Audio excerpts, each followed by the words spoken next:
দারুন নাজাত উৎসাহিত করে তোমাদেরকে যে নেককার মানুষের সোহবতে থাকতে, সে উস্তাদ হোক, সে পীর হোক, সে তোমার বাবা মা হোক, সে অন্য কেউ হোক, ভালো মানুষের সোহবত ছাড়া কখনোই ভালো মানুষ তৈরি হওয়া সম্ভব না।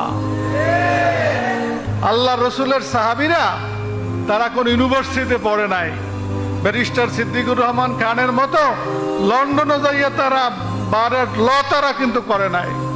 তারা আল্লাহ নবীর সোহবতেই তারা বড় বড় মানুষ হয়েছে। যেখানে জ্ঞানকে আল্লাহ নবী এত বড় গুরুত্ব দিছে যে ওমরের ভিতর একজন ব্যক্তি ছিল যাকে ওই কাফের বন্দীরা শিখাইছে সেদিন।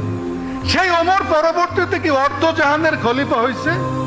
ওমরের শাসন সংস্কার গোটা দুনিয়া স্বীকার করে যে তার মতো শাসন সংস্কার পৃথিবীতে আজ পর্যন্ত কেউ করতে পারে নাই। এই ওমরের এই জ্ঞান, এই মেধা আসলো কোত্থেকে? আসছে রাসূলুল্লাহ সাল্লাল্লাহু আলাইহি ওয়াসাল্লামের সোহবত থেকে। এজন্যই দারুন নাজাত মনে করে হৃদয়ের পবিত্রতার জন্য, হৃদয়ের পরিচ্ছন্নতার জন্য সোহবতের খুব প্রয়োজন। হোক সে ওস্তাদ, হোক সে হক্কানি পীর, হোক সে পিতামাতা, হোক একজন ভালো ছাত্র ভাই, তার সোহবত তোমাকে জীবনে প্রভাবিত করতে পারে, তোমাকে ভালো মানুষ, তোমার হৃদয়ের পরিচ্ছন্ন হওয়ার জন্য সেটা সহযোগিতা লাভ করতে পারে।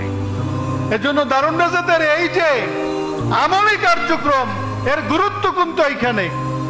আমল ছাড়া, রিয়াজত ছাড়া মানুষের হৃদয়ের পবিত্রতা ঠিক রাখা বড় কঠিন। সাহাবায়ে কেরামরা আল্লাহ নবীর সোহবত পাওয়ার পরও কিভাবে তারা রিয়াজত করছে, তাদের নামাজ, তাদের তেলাওয়াত, তাদের রিয়াজত কত গভীর ছিল। আল্লাহ নবী কত বড় আল্লাহ পাকের সরাসরি ওহীপ্রাপ্ত, এরপরও তার লাইফে দেখো আমল। সে জামাতের কি গুরুত্ব দিছে, সে নফল নামাজের কি গুরুত্ব দিছে, তেলাওয়াতের কি গুরুত্ব দিছে।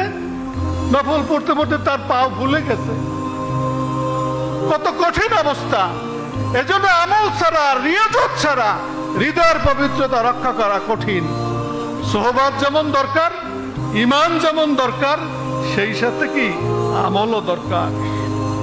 একজন সাহাবী পৃথিবীতে তুমি পাবা না যে সাহাবী দাড়ি কাটছে, একজন সাহাবী পাবা না যে নামাজ তরক করছে, একজন সাহাবী পাবা না যে আল্লাহ নবীর সাথে কেউ বেয়াদবি করছে।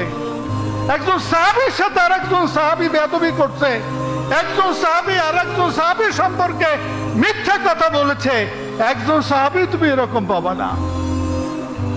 আর আজকে নামাজ লাগবে না, দাড়ি লাগবে না, সোহবত লাগবে না, হ্যাঁ, মিথ্যা বলবা, গীবাত শিকায়াত করবা, আর ইসলামী হুকুমত কায়েম করবা। এত সহজ?